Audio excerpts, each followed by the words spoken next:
Tu veux apprendre quel est le message central de la foi chrétienne? Tu veux être capable de mieux exprimer à ton entourage ce que tu crois? Laisse-moi prendre quelques minutes de ton temps et découvre ou redécouvre avec moi quel est le message central de la foi. C'est parti!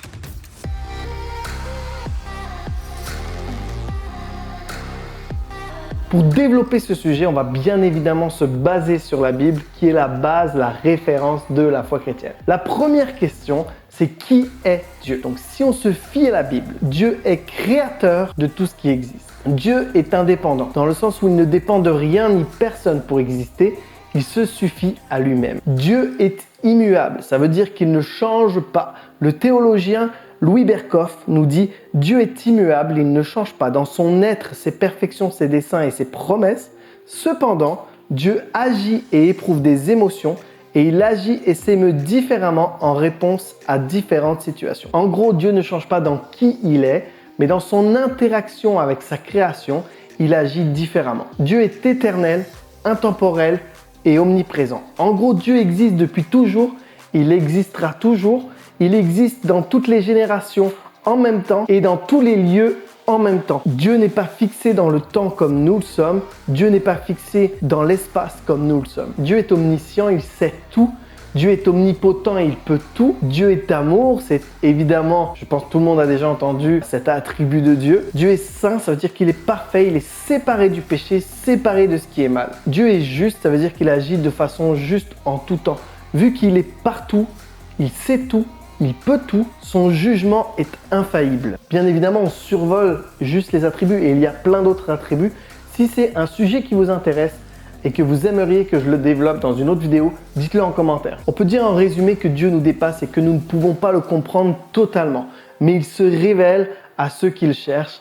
Au travers de sa parole, au travers de la Bible, nous pouvons explorer sa nature, ses attributs, son plan, ses désirs. Et justement, regardons quel était le plan de Dieu pour sa création. Comme on l'a vu, Dieu est parfait, tout-puissant et amour, et ce qu'il veut, c'est être en relation avec sa création depuis le commencement jusque dans l'éternité. Et c'était le cas au début de la création. L'homme et la femme vivaient en parfaite harmonie avec Dieu. Malheureusement, ça a un peu dérapé quand l'homme et la femme ont décidé de désobéir à la seule règle que Dieu leur avait donnée, ce qui a mené l'humanité, toutes les générations jusqu'à aujourd'hui, à être séparés de la relation parfaite avec Dieu. Mais Dieu avait toujours ce désir d'être en relation avec sa création, de l'aimer, de l'entourer, de prendre soin d'elle, car Dieu aime profondément sa création. Dieu nous aime profondément. Donc tout au long de la Bible, on voit comment Dieu permet par sa grâce aux hommes d'être en relation avec lui au travers de chefs, au travers de rituels, au travers de règles morales très strictes, leur permettant dans une certaine mesure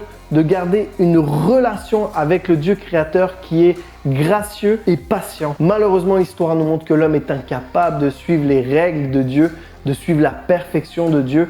Et c'est pour ça que Dieu a amené une solution pleine et parfaite.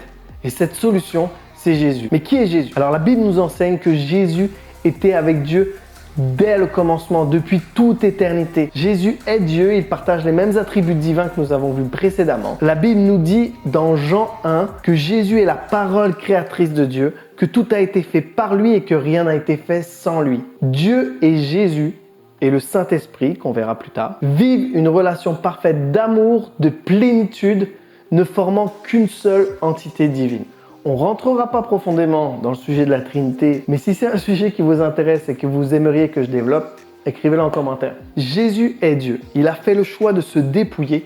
Il a pris sur lui la nature de sa création en naissant humainement de Marie et il s'est soumis à la volonté de Dieu en tant qu'humain. Puis il a marché sur la même terre que nous et il a mené une relation parfaite avec Dieu sans jamais pécher, sans jamais commettre une seule action contre la nature parfaite de Dieu. Puis, il est mort sur une croix pour l'humanité. Mais pourquoi Jésus est mort sur la croix? En gros, quand Jésus est mort sur cette croix, ce qui s'est passé, c'est qu'il a pris sur lui le péché de l'humanité, le péché de toutes les générations passées et futures. Il les a pris sur lui et en un instant, il est devenu coupable de notre désobéissance. Et il a été séparé de Dieu. Il a fait cette action-là car la justice de Dieu réclamait réparation pour nos péchés. Et tous les autres moyens pour apaiser la justice de Dieu étaient imparfaits ou incomplets. Seul Jésus pouvait apporter une solution parfaite parfaite et pleine à la réparation que demandait la justice de Dieu. Il a pris sur lui le jugement de Dieu qui nous était réservé.